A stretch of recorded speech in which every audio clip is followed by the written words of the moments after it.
Salam Lestari, pegiat perhutanan sosial, ketemu lagi di pelajaran virtual tentang pengembangan usaha di perhutanan sosial. Jadi kemarin kita sudah bicara tentang dasarnya pentingnya melakukan rencana usaha. Jadi apa bedanya rencana usaha dan intervensi? Rencana usaha itu kaitannya dengan peran kita di rantai supply, mau jadi apa?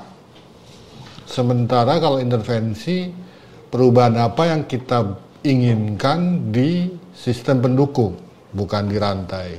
Jadi seperti itu. Nah, sekarang kita akan masuk ke perencanaan usaha. Perencanaan usaha itu saya coba ambil contoh sebuah penelitian ya, bahwa banyak sekali UKM atau startup sekarang kinerjanya itu tahun pertama itu setelah mereka melakukan usaha itu 80% berhenti. Ini mengerikan ya. Jadi memang dari 100 itu cuma 20 yang tahun pertama itu bisa jalan sukses. Sementara 2 tahun itu hanya sekitar 10% yang jalan. Jadi bisa dibilang 90% mati di 2 tahun pertama. Ya, untung usaha saya belasan tahun bertahan ya. Berarti bisa termasuk yang 10% ini. Jadi ini kenapa ini bisa terjadi? Memang persoalannya memang kita tidak bisa menjangkau pasar ya. Jadi kita tidak tahu produk kita pasarnya kemana sih, siapa sih gitu kan.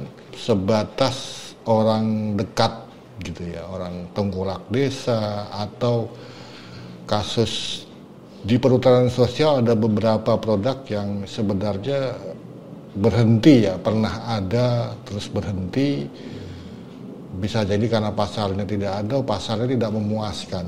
Misalnya kayak kasus tengkawang itu dulu harganya cukup baik, sekarang nggak terlalu bagus sehingga banyak yang tidak mau ambil tengkawang di lantai hutan.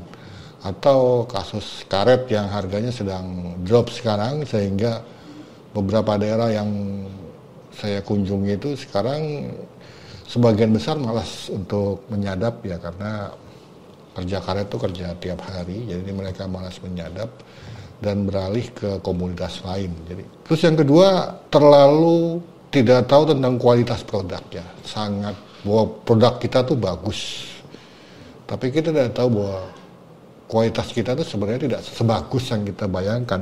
Kita menuju ke pasar yang salah.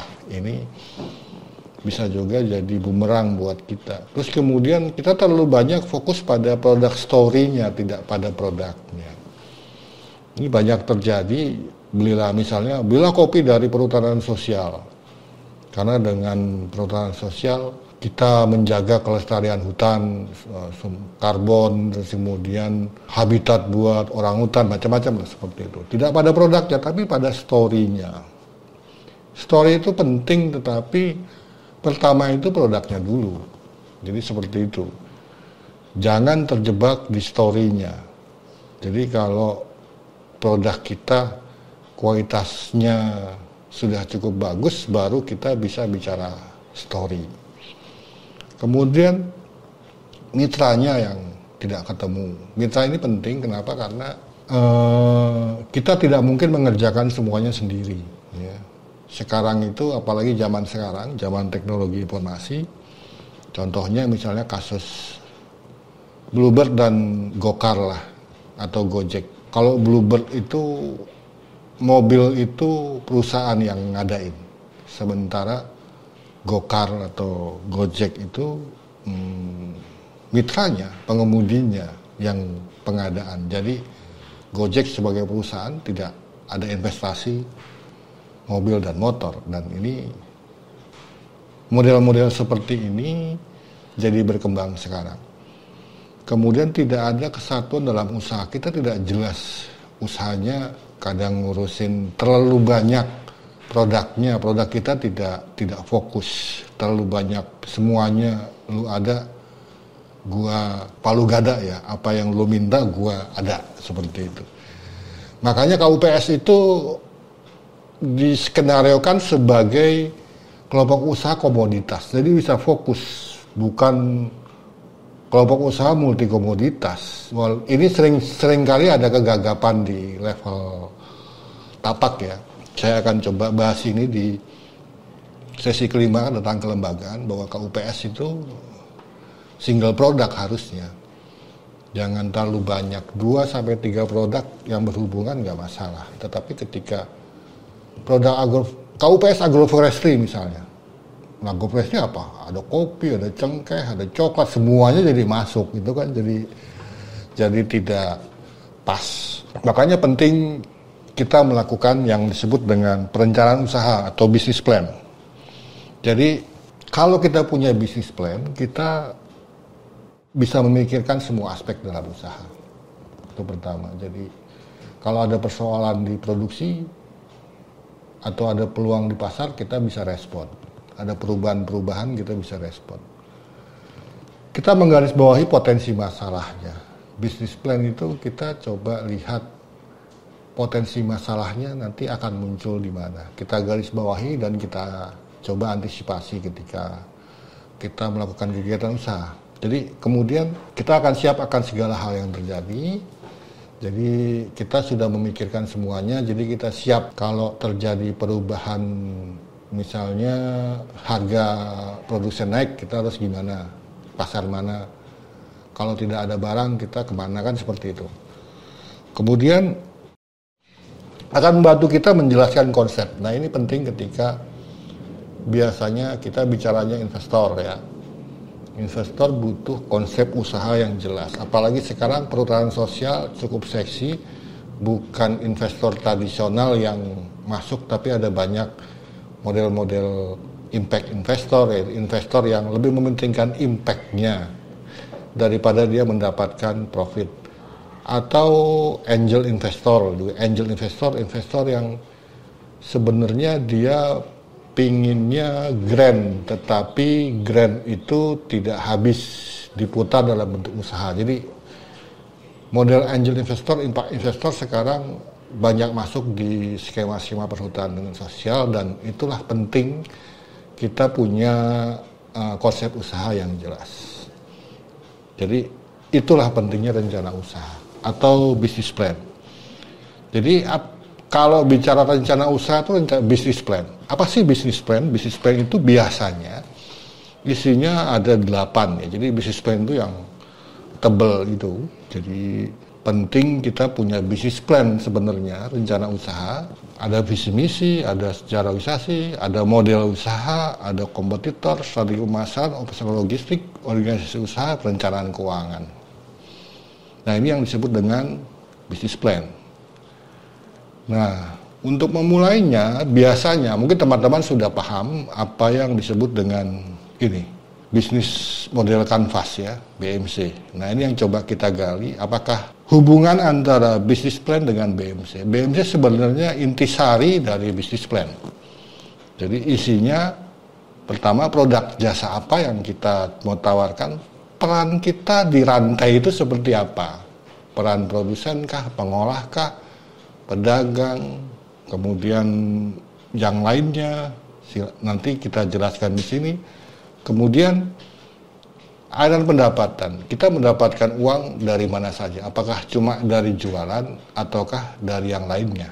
Kemudian konsumen kita siapa. Jadi intisari dari model usaha, rencana usaha kita ada di BMC namanya, bisnis model canvas. Ini banyak dipakai oleh orang teman-teman yang pingin bikin bisnis plan, biasanya dibuat BMC-nya dulu. BMC itu mencoba memotret kebutuhan kita sekarang ya untuk pengembangan usaha. Jadi BMC itu bisa direview, mungkin tahun depan kita review lagi apakah ada perbaikan, ada perubahan atau tidak. Jadi karena ringkas, cuma 1 lembar saja, mereviewnya juga jadi mudah. Jadi dari BMC itu nanti dikembangkan menjadi business plan juga bisa kalau misalnya ada kebutuhan untuk pengembangan business plan. Tetapi paling tidak BMC itu wajib.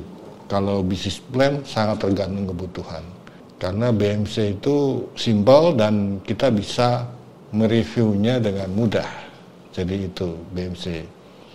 Jadi BMC itu ada 1, 2, 3, 4, 5, 9 ya. 1, 2, 3, 4, 5, 6, 7, 8, 9 benar. Jadi yang dipakai biasanya 9 kolom, walaupun sebenarnya tidak cuma ini ya, ada banyak model-model BMC yang ada 13, 16, sangat tergantung kebutuhan kita. Tapi yang paling umum digunakan yang 9 kolom. Jadi sebelah kiri itu pertanyaan kuncinya yang diisi ke sini. Jadi bagaimana memulainya? Tidak ada yang baku di pengisian BMC. Teman-teman bisa mulai dari mana? Kalau kita lihat, coba ya. Kalau kita lihat di sini semuanya berkaitan dengan aspek pasar kan, ya enggak? Ini hubungannya dengan pasar semua. Hilir bahasa kitanya. Ini kaitannya dengan hulu, kaitannya dengan produsen. Ini produk jasa kita yang menghubungkan hulu dengan hilir. Sementara yang bawah berkaitan dengan keuangan. Pendapatan kita dari mana, biaya-biaya yang dibutuhkan apa saja. Simpelnya seperti itu. Jadi tidak ada yang, kalau teman-teman tipe usahanya lebih mementingkan penguatan basis produksi, mulailah dari sini. Biasanya mulai dari sini nomor 1. Kemudian bisa mulai di sini. Kalau kita mau motret pasar dulu, kita sudah punya produk unggulan, berarti kan sudah ketemu. Kita mulai dari sini. Jadi silahkan, tidak ada yang salah. Tapi biasanya karena pasar itu penting kita potret, biasanya pertama mulai dari sini, nomor 1. Kemudian nomor 2 di sini. Pertama kita tawar produk jasa apa yang kita tawarkan, kita tahu dulu. Kemudian nomor 2 ke sini. Siapa segmen pasar kita, grup kita. Jadi itu nomor 2. Kemudian baru kita bicara segmen itu ini. Segmen itu lebih detail, lebih bagus. Misalnya ada faktor demografi di situ, lokasinya di mana, umur, bisa tingkat pendidikan, kemudian kalau kita main wholesale, kita ketahuan segmen pasar kita siapa, apakah pengepul kecamatan, ataukah eksportir di mana kan begitu, ataukah kita mau retailer, segmen pasar kita, konsumen kita siapa, baru kita bicara demografi. Kemudian nomor 3, sini, biasanya channel. Jadi pertanyaan kuncinya, bagaimana si segmen ini bisa mendapatkan produk kita. Jadi jalur distribusi ya, kita belajar banyak jalur distribusi lewat mana nih. Mau lewat jalur distribusi 1, 2, 3, atau 4, kita udah belajar kemarin. Jalur distribusi 1 misalnya kita harus buka toko, misalnya seperti itu. Atau jalur distribusi 2 kita jalur online, misalnya begitu. Online tuh sebenarnya cuma jalur distribusi aja, bukan segmen pasar. Segmen pasar kita tetap, cuma cara produsen bisa mendapatkan produk kita dari mana. Kemudian baru kita lari ke sini. Bagaimana, pertanyaan kuncinya, bagaimana pembeli kita jadi pelanggan? Servis apa yang harus kita berikan? Jadi ini biasanya mulainya dari sini. Dan kita selalu coba uji. 1 kita isi, nomor 2 kita uji. Ya. Cocok nggak nih? Apakah benar segmen pasar sama produk jasa yang kita tawarkan, segmennya cocok? Sesuai nggak dengan karakter segmen konsumen kita? Lalu kita ke nomor 3, kita uji lagi, cocok nggak? 3 ke 2, 2 ke 1. Lalu keempat, kita cocok nggak? 4 ke 3, kedua ke 1, sudah sesuai atau belum? Ini yang kita selalu menguji terus, setiap mengisi itu menguji terus. Kemudian baru 5 di sini. Jadi bicaranya kanan dulu, pasar dulu, baru kita bicaranya ke sini. Biasanya kita punya mulainya 5, 6, 7, 8, baru 9. Silakan. Jadi pertanyaan kunci untuk 6 adalah kegiatan apa yang dibutuhkan untuk bisa dapat produksi produk ini. Kegiatan apa yang bisa dibutuhkan ya. Jadi yang sudah tidak dibutuhkan tidak perlu dicantumkan. Sama seperti nomor 7 juga. Sumber daya apa? Sumber daya bisa alat, bisa pengetahuan, bisa macam-macam untuk bisa memproduksi ini. Seperti itu. Lalu partnernya siapa? Kalau kita punya kegiatan kunci yang butuh kita lakukan, bisa nggak dikerjakan sama partner? Kalau kita butuh sumber daya kunci, bisa nggak dikerjakan sama partner kan? Ini berhubungan ke sini. Jadi terus diuji. Lalu biaya-biaya yang bakal muncul apa saja. Kira-kira seperti itu. Jadi ini pengantar singkat tentang perencanaan usaha. Pertanyaan kunci sudah ada. Coba teman-teman bisa berlatih mengisinya. Siapa yang mengerjakan sini tentu saja ini kelompok usaha dalam konteks perhutanan sosial ya KUPS.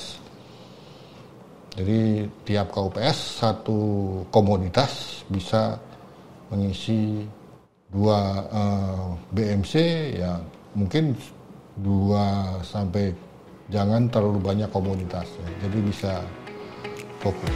Sekian, sampai bertemu di sesi berikutnya. Salam lestari.